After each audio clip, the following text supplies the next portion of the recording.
Hi, my name is Tiffany Shadden, and I would like to talk about one of the ways we can assist the elderly. Please forgive my voice, I've been sick.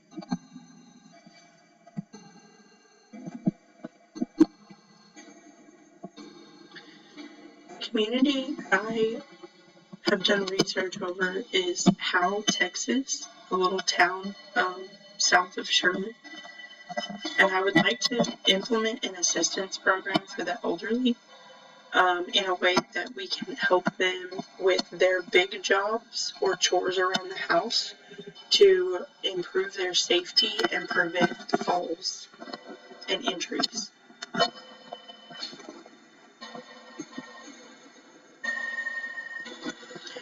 When I did my assessment of this community, I learned that it's 5.1 square miles, so it's not very big. Population is about 3,700. There's no medical facility and no grocery stores. So there was a couple places to eat. There was a Dollar General, but there's a fire station and a police station, but there is no form of clinic or medical facility at all. The closest grocery store is in Sherman.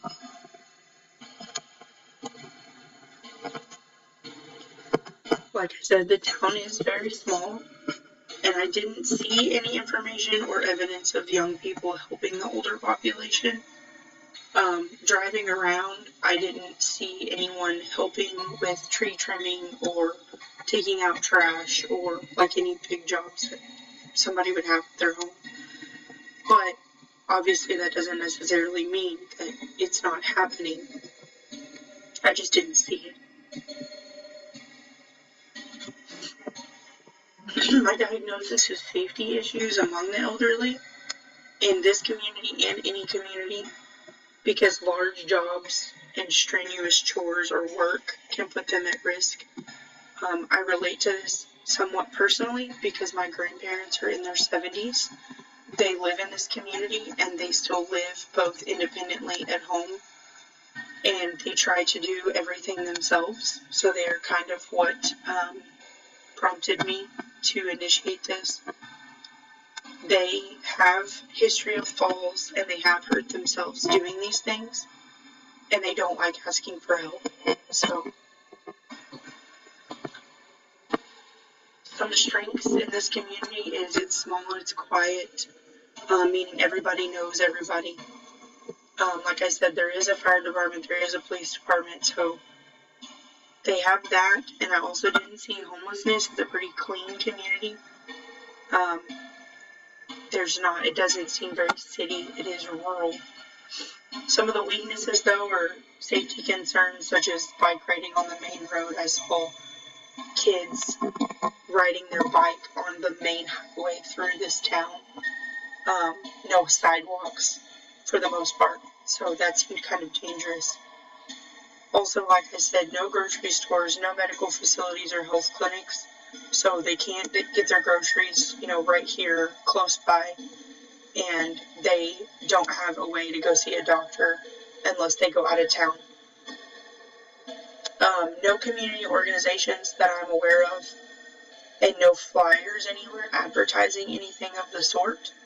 So that's kind of a downfall too. One of the downfalls of a small, quiet community, of course. So,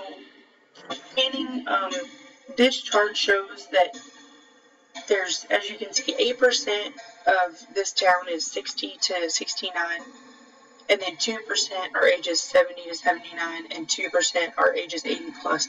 So that's 12% of this community that is 60 or above and could probably use some help. The median age for this community is 26.9, 27. So that also shows that there are plenty of young people that could be helping the elderly in the surrounding area. I think flyers would be a good idea. Something on them about who wants to help and who wants to be helped, because I know some elderly, they do not want the help, and there's no way you're going to get around that. And then assistance for the assistance, meaning if I were to initiate something like this, I would need someone to help. So I would need assistance getting this started. Assistance for the assistance of the elderly.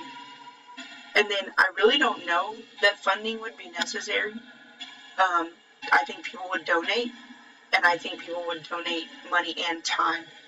I think people around here would, being a close-knit community, I think they would help out without expecting payment for it, just because it would help the safety of the elderly population around here.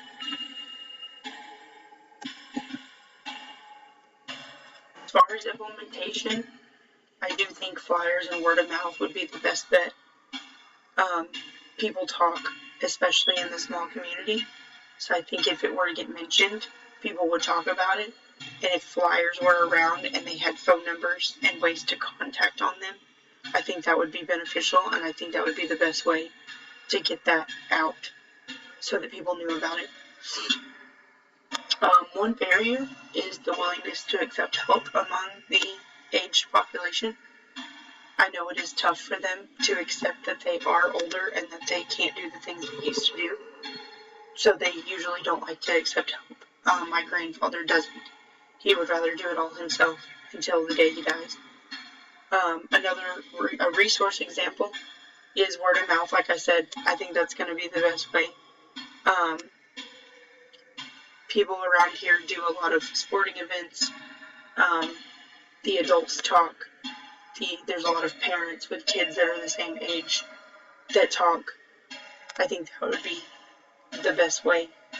And then a social and cultural consideration is the elderly's pride. Same thing.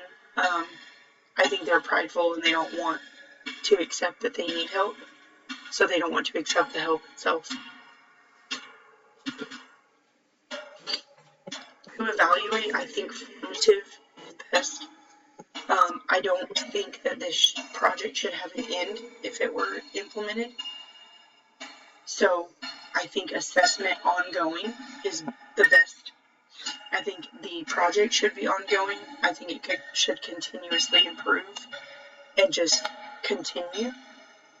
So I think evaluating it as it goes and as data is collected is the best way to evaluate something like this.